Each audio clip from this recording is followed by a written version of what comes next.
അങ്ങനെ പ്രോഗ്രാമൊക്കെ കഴിഞ്ഞ് ഞങ്ങള് അവിടെ തൊട്ടടുത്തല്ല ഒരു 15 കിലോമീറ്ററുള്ള നരസിംഹ ക്ഷേത്രത്തിലോട്ടാണ് പോയത്. 16 കൈകളോട് കൂടിയുള്ള നരസിംഹരാണ്. അതിമനോഹരമായിട്ടൊരു ഒരു ക്ഷേത്രമാണ്. വളരെ ശാന്തമായ ഒരു ആംബിയൻസ് ആയിരുന്നു.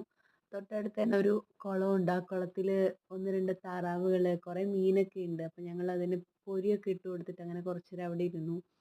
ഭയങ്കര വൈകുന്നേരം ആയതുകൊണ്ട് തന്നെ ഒരുപാട് തിരക്കുമില്ല, എന്നാൽ കുറച്ച് ആൾക്കാരും ഉണ്ട്. അങ്ങനെ വല്ലാത്തൊരു ഒരു ഭംഗിയുള്ള ഒരു അമ്പലം. അങ്ങനെ അതിമനോഹരമായ ഡീറ്റെയിൽസ്, അങ്ങനെ എന്താ പറയുക, ഉഗ്രനരസിംഹരുടെ ആ ഒരു 16 കൈകളോട് കൂടിയുള്ള ആ ഒരു ദർശനം കിട്ടി. അങ്ങനെ ഞങ്ങൾ തിരിച്ച് ചെന്നൈയിലോട്ട് വരികയാണ്. ഹരി ബോൾ.